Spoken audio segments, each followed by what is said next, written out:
Hi, this is Colin from Watch Off the Cuff. Today I have a Nixon watch on the bench. I'm doing a video about this because there are a couple things that are interesting about this. I did a battery change on this already, but I ended up mismeasuring the lugs on this in a hurry and ordered a 24 millimeter strap for this. You can see a little 24 millimeter stamped on the back there. Anyway, it turned out that this was a 25 millimeter lug. There was another Nixon watch. The customer brought in 3 Nixon watches. One of them had a 23 millimeter lug width. It's very hard to get a 23 millimeter strap. We ended up choosing 124, and it ends up getting smushed just a little bit, but you can get away with it. So here's, for example, 24 in a 23, and you can see it looks great, right? So again, if you have a high quality leather strap too, it tends to have a little bit of give, and you can get away with it. Actually, the larger the lug width, like sometimes you can get away with putting a 20 in a 19, but it can look a little smushy.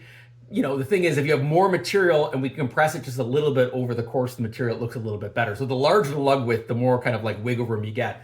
But as an example, here is what a 25 looks like when we put it. You can see the gap. It's like it's not gonna work. Anyway, so I put it on here, but there's a couple of things about these kinds of watches, especially when they have a screwed connection here for the strap, that I thought I would cover.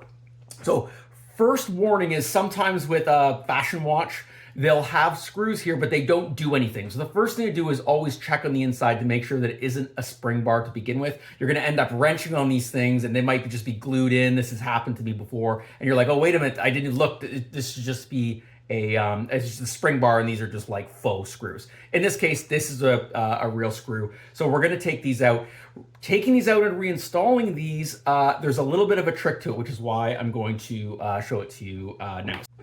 Okay, so I'm just gonna grab double end. Now, in truth, it isn't required, but I'm just being lazy and quick. So I'm just gonna grab it because I don't know which end is the small screwed end on this.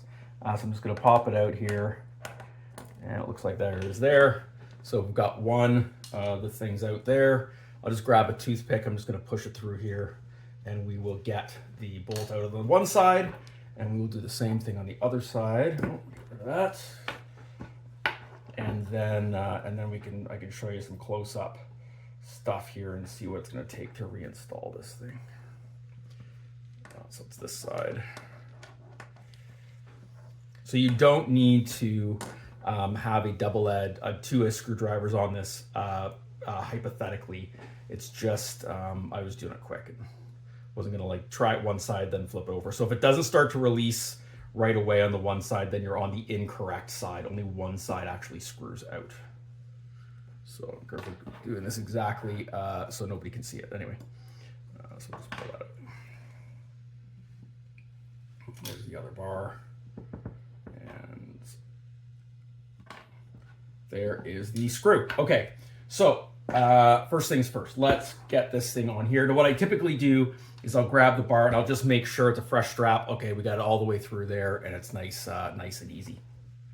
Okay, so first thing is we're gonna put it on the top here. By the way, I love this little Bergeon block. It is a 30097-R, and it's kind of an alternative to having a cushion case, but the cushion case flexes, and I just like this non-marking but very solid surface. And again, when you saw what I was using the screwdrivers on either side, it's kind of like up a little bit out of the way and ends up being yeah, just really really convenient. Okay, so anyway, so let's take a look here. I'm gonna show.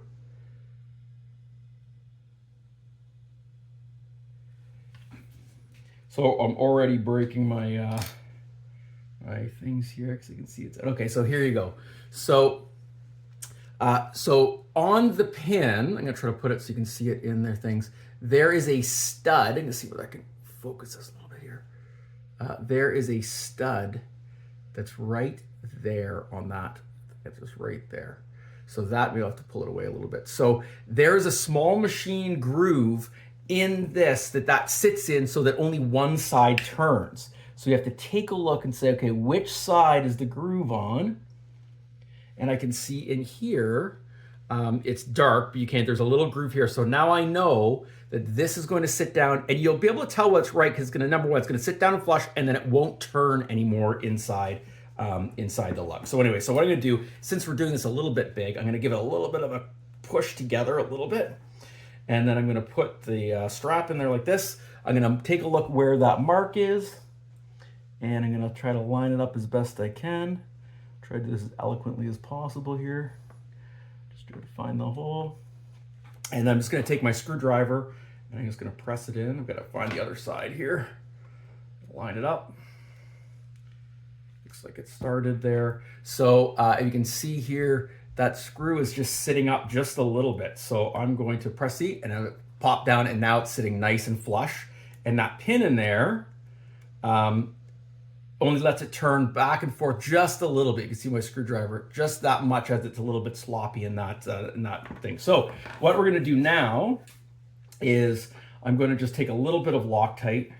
This is the Loctite 222, so it doesn't need any heat to release it later or anything, but it's gonna just bind those threads a little bit so they don't work themselves out. Again, it shouldn't, because the pin itself isn't gonna move, but I just always like, in a situation like this, to put a little dab on it, and then make sure that that it's not going to work itself out. But again, it's actually a nice design with the pins to do the same thing here. So I'm just gonna, of course, my fingers are probably exactly in the way, and we'll just line that up and put that in there with that little bit of Loctite on it. Come on.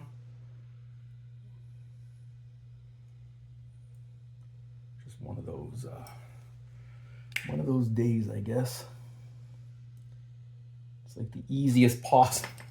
It's being difficult and hard. I'm just going to press on the bottom so we don't drop the pin out of its index position. And we'll see if we can't get this started in there.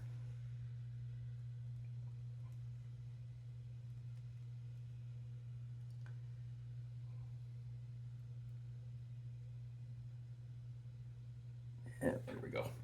All right, so there we go. And then that, you can see that looks really nice inside the other one. So I'll probably just speed up the next portion here. We'll just quickly do the other side.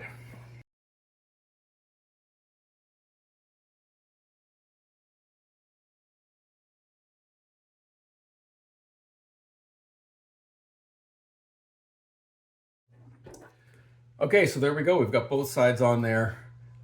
And both of the screws are looking flush all the way around. Again, if the screw isn't sitting down flush, you can make sure you've got that little index notch and it's sitting in the correct location. And that is a 26 mil strap on a 25 mil lug width, and you can see it looks really nice. No, like, you can't even notice the compression at all on it. So anyway, I thought that'd be interesting. Not kind of a regular run-of-the-mill strap change. Till next time, see you later. Cheers.